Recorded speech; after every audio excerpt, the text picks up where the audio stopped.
focused on college basketball, and it's an event, not only our conference tournament where you bring together teams that have fought really hard, and obviously some teams have had the year they wanted to have, and some may be better than they thought, some maybe not as good, but when you get a conference tournament, you get a chance. You've been thrown a lifeline, and we've seen it happen where a team can catch, lightning in a bottle and get on a roll and win a conference tournament and play their way in that way. And so the conference tournaments obviously are important. I think players love it this time of year, obviously. And then Sunday, those teams that have made it or will qualify to get to the NCAA tournament, it's what we all strive to do. But it's a special time really because it's basketball season, and it's coming to the end of it where like the whole country has a chance to be represented in the NCAA tournament. And as we know, they've all had their conference tournaments or they're going through their conference tournaments, but it's just a special time for basketball. And then, Coach, I guess you consider where we were just a couple of years ago with when COVID hit. We were over there in Nashville, and then all heck broke loose. Well, it is. It's hard to believe now. It seems like that was a long time ago, but it really was, a year removed. But I can only speak to what we've gone through this year at Thompson Bowling Arena. The way our fan base has come out and supported us, and what they've done is, I've said it, I think it's the best in the country. But I do think people are excited to get back at it in terms of supporting their team, and this time of year is with spring getting close, all that. I just think it's a great time of year for basketball. Coach, if you had to pick one thing to make a run through the tournament, is it good guard play? Is it defense? Is it not turning the ball over, or all those? What does it really take to get to Sunday? Well, it's everything that you've done up to this point, but you've got to do it better. And if you picked one thing, it would be that let's do everything we can not to beat ourselves. If we're going to get beat, let's get beat. And that means taking care of the basketball. It means rebounding. It means making a play when you have to make a play.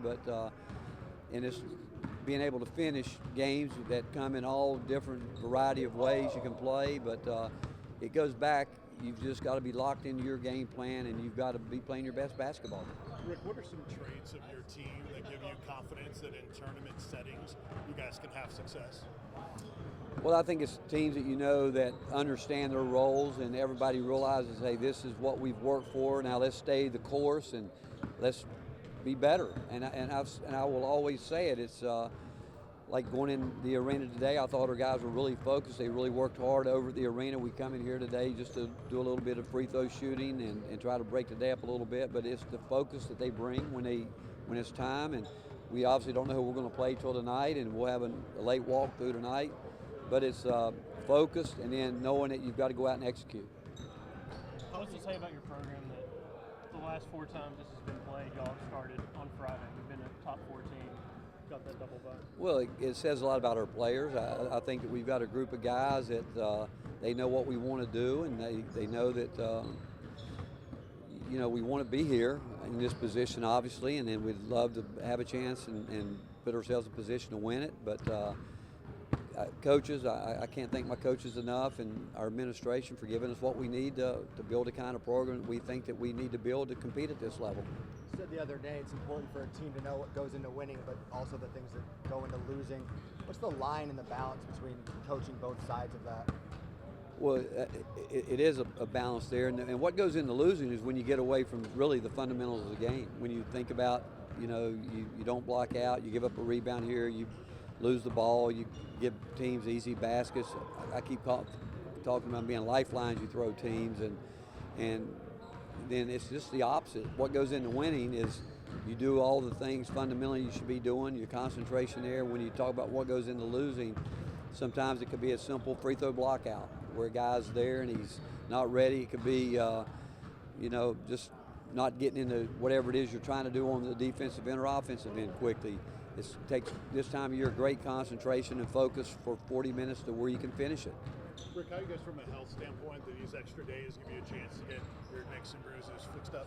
I do think the days have helped us. We knew we needed to give some guys some time off, and we've been able to do that. But from this point on, what's not right, they're going to have to deal with it and work through it. But I do think these last couple of days have helped a lot of guys that had put a lot of minutes in and allow their bodies and mind to quiet down a little bit.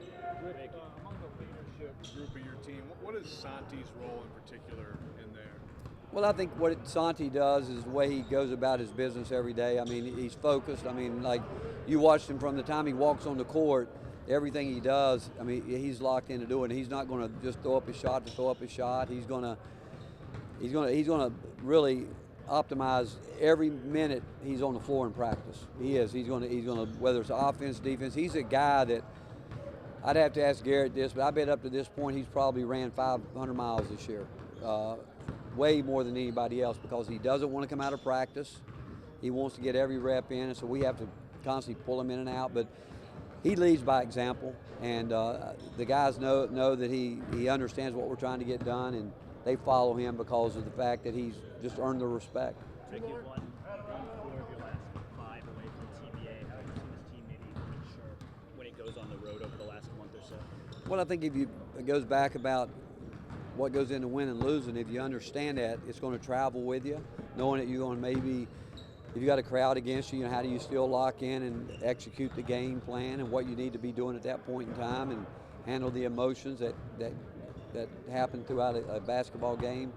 And it takes more than one guy. It takes a couple different guys, and I think that's where Josiah, I think Santi has been a really big part of that, and Zakai in so many different ways, what he has done to change games when he comes in.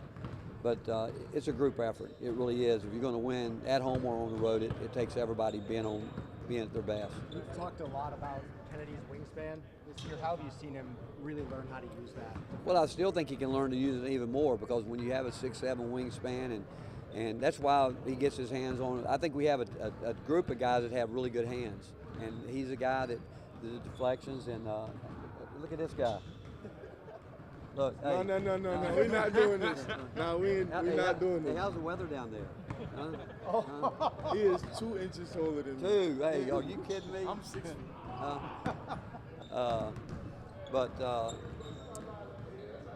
What was your question? I forgot what it was. How's Kennedy learned to use his wingspan? Well, I think he has. I do. But I don't know if he's because he does get his hands on a lot of basketballs. He really does. He does. When deflections, that's a big stat. We got back to our last game. We did a great job in the first half against Arkansas. Not as good in the second half, but the fact is, it's a weapon if he does use it.